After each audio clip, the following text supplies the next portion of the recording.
এই যে যোগ্য অযোগ্য তালিকা প্রকাশ, চাকরি হারানো, এরকম অনেক কিছু ঘটনা ঘটেছে এই কয়েক বছরে। টাইম স্প্যানটা 2021 থেকে 2025।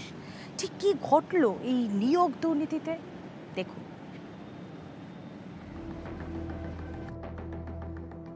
এক ধাক্কায় চাকরি বাতিল। রাজ্যের সরকারি স্কুলের শিক্ষক এবং অশিক্ষক কর্মী মিলিয়ে চাকরি গেল 25,000-এরও বেশি। 2021 সালে শিক্ষক এবং শিক্ষাকর্মী নিয়োগে দুর্নীতির মামলা রুজু হয় হাইকোর্টে। ওই একই বছরে 22শে নভেম্বর গ্রুপ ডি নিয়োগে সিবিআই তদন্তের নির্দেশ দেয় কলকাতা হাইকোর্টের সিঙ্গল বেঞ্চ। 6 ডিসেম্বর সিবিআই তদন্তের নির্দেশে স্থগিতাদেশ দেয় ডিভিশন বেঞ্চ। পাশাপাশি অবসরপ্রাপ্ত বিচারপতি রঞ্জিত কুমার বাগের নেতৃত্বে অনুসন্ধান কমিটি গড়ে তদন্তের নির্দেশ দেওয়া হয়। 2022 সালের 15 ফেব্রুয়ারি গ্রুপ সি নিয়োগ দুর্নীতি তদন্তে সিবিআই তদন্তের নির্দেশ। এরপর এই মামলায় স্থগিতাদেশ দিয়ে গ্রুপ সি নিয়োগেও বাগ কমিটিকে তদন্তের নির্দেশ। 7 এপ্রিল 2022 নবম দশম শিক্ষক নিয়োগে সিবিআই তদন্তের নির্দেশ দেয় সিঙ্গল বেঞ্চ। 10 দিন পর একাদশ দ্বাদশের শিক্ষক নিয়োগের দুর্নীতিতেও সিবিআই তদন্তের নির্দেশ সিঙ্গল বেঞ্চের। 18 মে কলকাতা হাইকোর্টে রিপোর্ট পেশ বাগ কমিটির। রিপোর্ট দেখে এসএসসির সব নিয়োগে সিবিআই তদন্তের নির্দেশ দেয় বিচারপতি সুব্রত তালুকদারের ডিভিশন বেঞ্চ। 28 সেপ্টেম্বর 2022 কলকাতা হাইকোর্টে প্রথম রিপোর্ট দেয় সিবিআই। সিবিআই দাবি করে এসএসসি নিয়োগে নানাভাবে দুর্নীতি হয়েছে। 2022 সালের ডিসেম্বর হাইকোর্টের নির্দেশে প্রায় 5,000 চাকরি বাতিল। প্রায় এক বছর পর কলকাতা হাইকোর্টকে বিশেষ বেঞ্চ গঠনের নির্দেশ দেয় সুপ্রিম কোর্ট। 6 মাসের মধ্যে এসএসসির সব মামলা একসঙ্গে শুনানি ও রায় দিতে হবে, কলকাতা হাইকোর্টকে নির্দেশ দেয় সুপ্রিম কোর্ট। 2023 সালের 12 ডিসেম্বর কলকাতা হাইকোর্টের বিচারপতি দেবাংশু বসাক এবং বিচারপতি মোহাম্মদ সব্বর রশিদির বেঞ্চে শুনানি শুরু। 2024 সালের 20 মার্চ কলকাতা হাইকোর্টে শুনানি শেষ। 22 এপ্রিল রায় ঘোষণা হাইকোর্টের। 2016 সালের এসএসসির প্যানেল বাতিল করে দেয় হাইকোর্ট। চাকরি বাতিল প্রায় 26,000। হাইকোর্টের এই রায়কে চ্যালেঞ্জ জানিয়ে সুপ্রিম কোর্টে মামলা। 3 এপ্রিল 2025 কলকাতা হাইকোর্টের রায় বহাল রাখল সুপ্রিম কোর্ট। এক ধাক্কায় চাকরি গেল 25,000-এরও বেশি। নিউজ 18 বাংলা। সুপ্রিম কোর্টের নির্দেশে অযোগ্যদের তালিকা প্রকাশ, আর এই তালিকা সামনে আসার পর থেকেই তৃণমূল বিজেপি তরজা শুরু। সুপ্রিম কোর্টের নির্দেশে এসএসসির আইনজ্ঞ কল্যাণ ব্যানার্জি যে কমিটমেন্ট করেছিলেন সেটা আজকে ফুলফিল করা হয়েছে।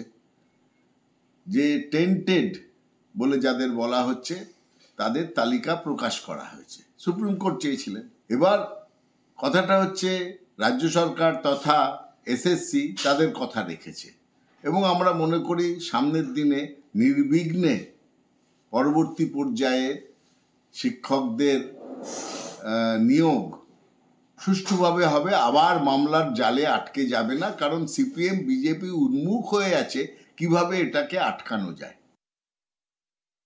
এটা সম্পূর্ণ অযোগ্যদের তালিকা নয়, সংখ্যা এটা নয়, সেটা প্রত্যেকের জানা। তবে সরকার এই তালিকা প্রকাশ করে প্রমাণ করলো যে দুর্নীতি হয়েছে।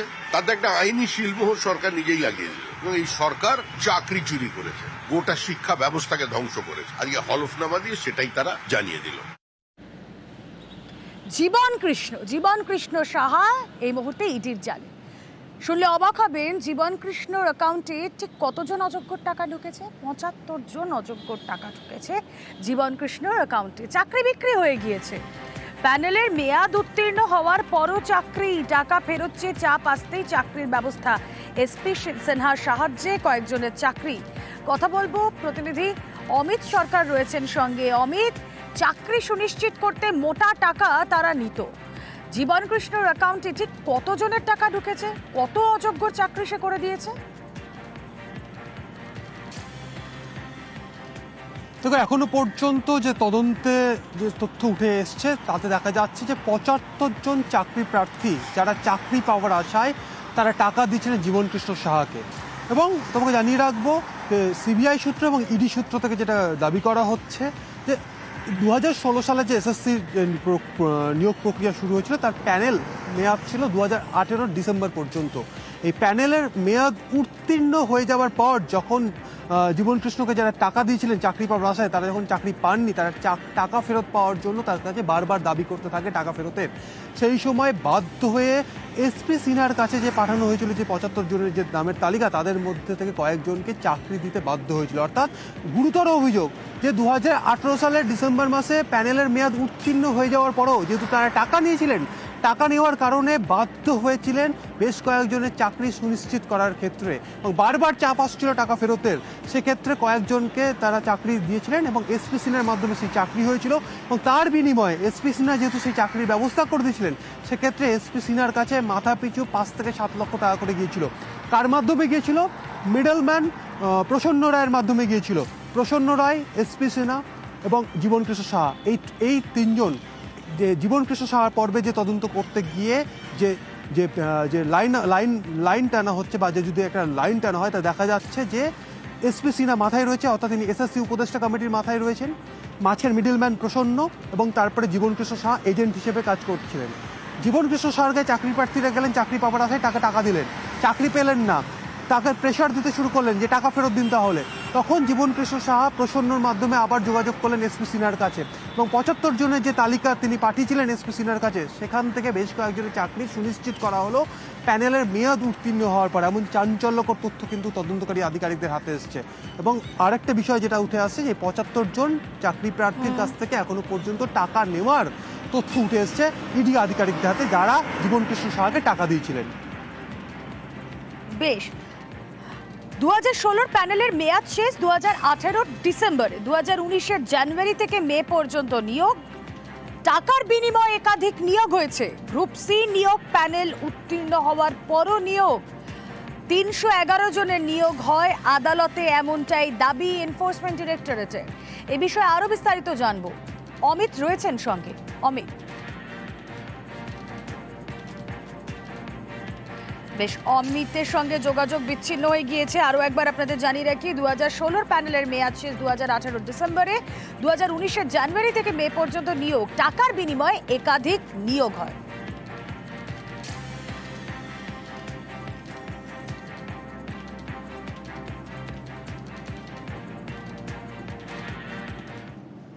চাকরির টাকায় সাম্রাজ্য বিস্তার করেছিল জীবন কৃষ্ণ সাহা, এমনটাই দাবি ইডির। চাকরি বিক্রি করেছে, টাকা নিয়েছে, সেই টাকা দিয়ে জমি, বাড়ি, গাড়ি সমস্ত কিছু করেছেন এই জীবন কৃষ্ণ সাহা। এবং ইডির হাতে এই মুহূর্তে ভিডিও রেকর্ডিং এবং অডিও রেকর্ডিং, সেগুলোই নজর রয়েছে।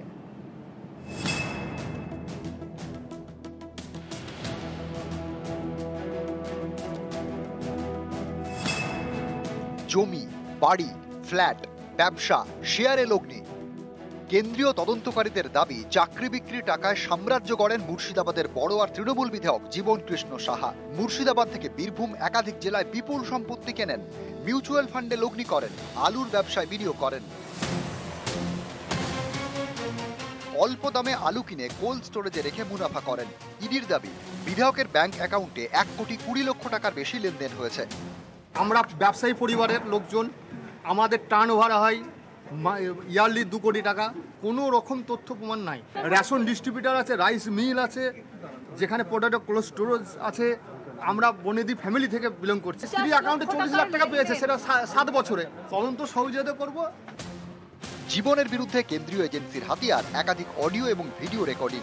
ইডির দাবি, চাকরি প্রার্থীদের সঙ্গে জীবন কৃষ্ণের কথোপকথনের প্রমাণ রয়েছে রেকর্ডিংগুলিতে। বিধায়ক গ্রেপ্তারের পর ভাইরাল হয়েছে একটি ভিডিও, যেখানে দেখা যাচ্ছে জীবন কৃষ্ণের কাছে টাকা ফেরত চাইছেন এক চাকরি প্রার্থী। আপনি বললেন 4 লাখের মধ্যে 2 লাখ দেবো, তাই বললেন। সেটা তো আমি বললেন, আমি বললাম শরীর খাচ্ছে কবে থেকে আমরা বলছি 2 লক্ষ টাকা,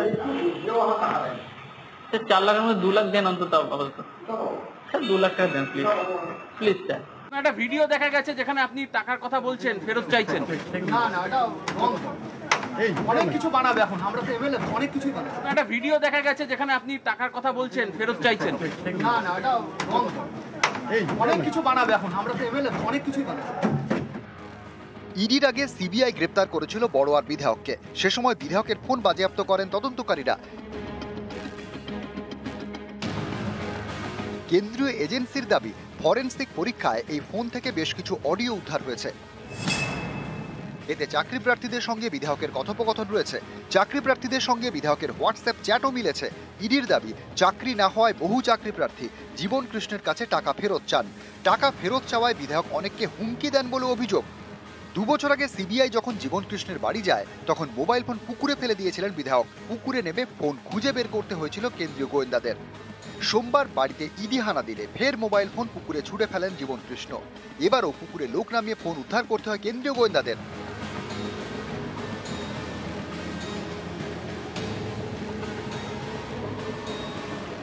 বিধায়কের যদিও দাবি, তিনি পুকুরে ফোন ফেলেননি। আপনি মোবাইল কেন ফেললেন?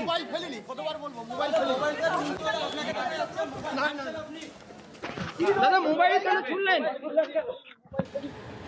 নিউজ 18 বাংলা। স্কুল আছে, শিক্ষকও আছে, কিন্তু পড়ুয়া মাত্র 2 জন। অভিভাবকরা অভিযোগ করছেন যে এই স্কুলে পড়ুয়ারা ঠিকমতো লেখাপড়া শেখে না। কেউ তো বাবার নামটাও ঠিকমতো লিখতে পারে না। তাই 2020 থেকে ঢুকছে